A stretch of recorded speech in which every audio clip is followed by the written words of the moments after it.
Portfolios जो होते हैं स्टूडेंट्स कई बार उसकी इम्पोर्टेंस नहीं समझ पाते। उनको लगता है कोर्स कर लिया, असाइनमेंट कर ली, मार्क्स आ गए, दैट इज इनफ। उनको समझाना पड़ता है कि पोर्टफोलियो के बिना तुम्हारा कुछ भी नहीं है और मार्केट में सिर्फ तुम्हारा काम देखा जाएगा। तो इम्पोर्टेंस बच्चों को कितनी है पोर्टफोलियो की? कुछ भी नहीं, पोर्टफोलियो का कोई भी इम्पोर्टेंस मैं नहीं देखता। Portfolio has no importance in life. What matters to me, because I've been getting hundreds of CVs which are so-called portfolios, which to me are nothing because they have some techno music on which you have some 3D model turning around a bad walk, some trash put together from some scene, which again tells that what should have been a part of portfolio is not there. What I wanted to see was whether this guy who I'm working with is capable of helping me in my work. And what is my work? My work is not to add some reggae music to a disc, not to turn a model around. No, those things are taken care of. I need somebody who understands the creative purpose of this exercise. How do I see that? How do I see how strong understanding, how is the understanding, strength of understanding of this person's internal personality? How do I see that? Yeah, if there is anything that a portfolio can consist of, it should be a film of any duration, script to screen, made by a student. Any duration. Yeah, 30 seconds is brilliant. 20 seconds, as long as the story is conveyed, very good. A 10-second promo of a channel ID, 10 seconds, script to screen, right from concept. I want to see those concept sketches. That promo matters to me. I just want to see that promo. His portfolio should be having the process he made that. What was my portfolio sense? Nothing. I never had a portfolio until too late when somebody said that we really need a portfolio, sir, please help us with it. So I had to put together stuff from my old work and update it to make no ditching again in that. Just the films I have worked on, what role I have played in that, and I still don't think I have a CV. So I am happy without it. As long as I am not... See, we are not looking for jobs whereby we will be having to please people by showing off a certain trick of the trade. I want to be liked by a certain requirement. I don't want one person to like my work. If there is a requirement for a particular job, if there is a requirement for an experimental animation workshop, I want this to take me in. You know, just like I say, they ask this question, who is suitable for taking up animation? You don't know. Animation is suitable for, animation finds somebody suitable for its own. That's why they pick people up, and that's why the good guys become the good guys, which we strive to become. I want to become as good as something, not just a mediocrity.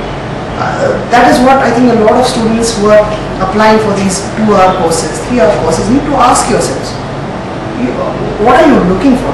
What are you looking for?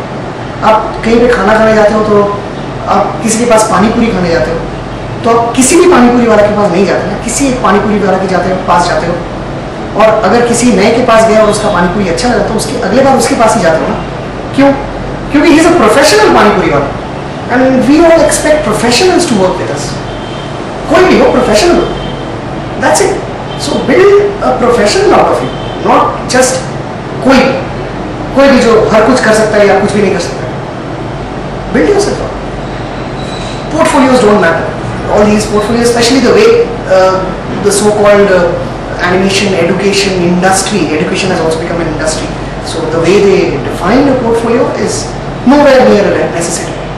A portfolio should consist of the student's strengths, of his or her own individual personalities reflected through work. That is what a portfolio is supposed to do.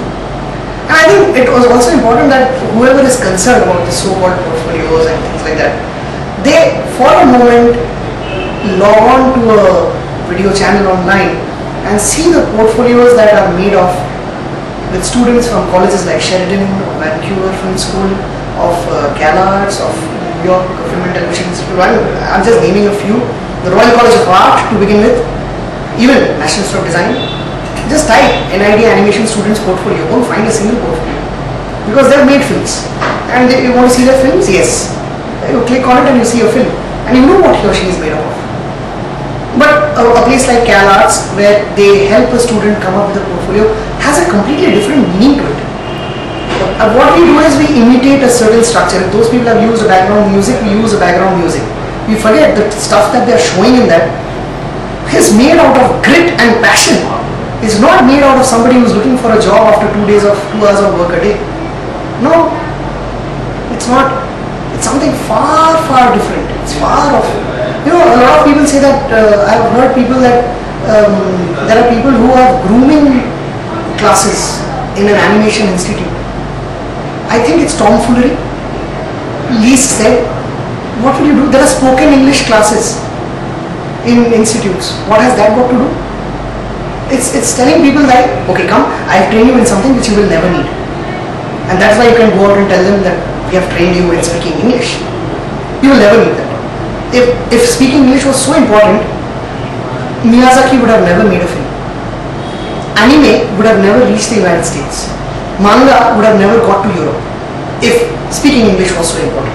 So please, let's understand that what we are strong at, our cultural contexts are strong at, but even when we say no, that we wanted to portray, I have seen a film very recently, a lot of you might have also seen, where the filmmakers were very proud of saying that they made a mythological film because they were very concerned about Indian culture.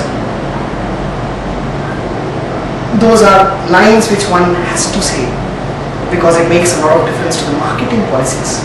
No, has nothing to do with it. If we understand our culture, we would go back into a little bit of reading and understand that our culture has a very, very strong root in something far more solid than one character or his sons or his brothers or his wife or whoever. It doesn't need to have a godly character to tell us about your culture. Nothing. Our culture lies in our art, in our music, in the way we treat one another, each other in society. A namaste is a part of our culture. That's the beauty. The architecture of the Dilwara Jain temple is a part of our culture. The frescoes of Ajanta and Ellora are a part of our culture. The rasmalai we eat is a part of our culture. Why don't we look around there? When Hyderabadi talks to you and says that that's a part of our culture. Can we not transfer this? Can we not take this and say that, yeah, that is a culture. We thought of sharing our culture with the rest of the world, and that's why I'm making a film on it. I think filmmakers make that. People who are overnight greedy money makers, they take a refuge of culture to make films. That's for a completely different purpose. I hope you know the truth behind it. All of us know that, right? So let's tell our own stories, let's do our own things. Bas masti hota hai, aur kya? Live animation, yeah? Don't be a slave to any job, any profession, nothing like it. Dil laga ke kaam karo bas.